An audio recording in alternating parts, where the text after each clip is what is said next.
بسم اللہ الرحمن الرحیم۔ حضرت مولانا طارق جمیل صاحب بتا رہے ہیں کہ میرے پاس ایک عورت آئی اور ایک لڑکا ہے نوجوان، اور دونوں مالدار تھے۔ انہوں نے اپنے لڑکی نے جو ہے نا عورت نے اپنے شوہر کی شکایت کی، اور جو لڑکا تھا اس نے اپنی بیوی کی شکایت کی۔ تو اس میں ایسا کون سا عمل تھا جس سے وہ پریشان تھی یا وہ اپنی بیوی سے پریشان تھا؟ تو کیا وہ چیز ہم میں ہے یا نہیں ہے؟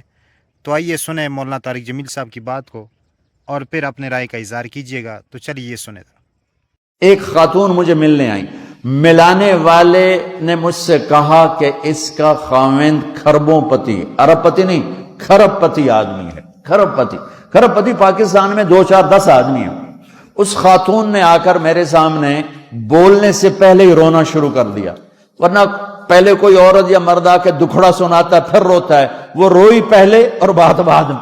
تو کہنے لگی مولانا صاحب مجھے لوگ بڑا خوش قسمت سمجھتے ہیں کہ میں بہت بڑے مالدار کی بیگم ہوں، لیکن میں لعنت بھیجتی ہوں اس کی دولت پر کہ اس کا رویہ ہی میرے ساتھ اچھا نہیں۔ تو میں ہیرے کے سیٹ کیا کروں، میں سونے چاندی کے سیٹ کیا کروں، میں یہ کروڑوں روپے کی گاڑی کو کیا کروں جب میرے خامند کا رویہ ہی میرے ساتھ انسانوں والا نہیں ہے اور اس کے اخلاق اچھے نہیں ہیں۔ میں آگ لگا دوں اس ساری دھن دولت کو، مجھے محبت چاہیے، اخلاق چاہیے، وہ کوئی نہیں اس کے پاس۔ چند دن بعد دوسرا واقعہ سنا، ایک نوجوان بڑا خوبصورت، وہ بھی اسی طرح لیکن اتنا مالدار، کافی مالدار، وہ آ کے میرے پاس بیٹھ کے رونے لگا، مولانا صاحب اب میں کیا کروں، میری زندگی برباد ہو گئی، میرا اتنا عالی شان گھر ہے، اتنی اچھی میری کمائی ہے، آمدنی ہے، لیکن میں کیا کروں۔ یہ اسی کے الفاظ بتانے لگا ہوں، میری بیوی کی زبان 20 فٹ لمبی ہے۔ میں کہو رکھ دی کتنے 20 فٹ چاہتے، میں اگر وچوں 19 فٹ کٹ دے شاید کچھ کم بن جاوے۔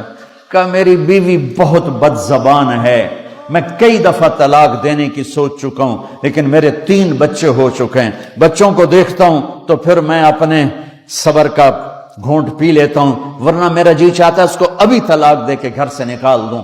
دولت بھی موجود ہے، خوبصورتی بھی موجود ہے، شکل بھی موجود ہے، عزت بھی موجود ہے، سہولت بھی موجود ہے، کیا چیز موجود نہیں؟ اخلاق موجود نہیں، حسن سلوک موجود نہیں، پیار محبت موجود نہیں۔ اب اپنے گھروں میں اگر خوشی دیکھنا چاہتے ہیں، ہر رشتے کو اگر آپ آباد کرنا چاہتے ہیں تو میرے نبی والی محبت دینا سیکھیں، میرے نبی والی محبت دینا سیکھیں، اپنے بچوں کو بھی، اپنی اولاد کو بھی، اپنے بہن بھائیوں کو، اپنے ماں باپ کو، ساس بہو کو، بہو ساس کو، سسر بہو کو، بہو سسر کو، بھائی بھائی کو، بہن بہن کو، اللہ کے واسطے برداشت کرنا سیکھو۔ مجھے میرے رب کی قسم ساری دنیا کا چین و سکون برداشت میں ہے، صبر میں ہے، صبر میں ہے، صبر میں ہے۔ زبان تو جی آپ نے سن لیا۔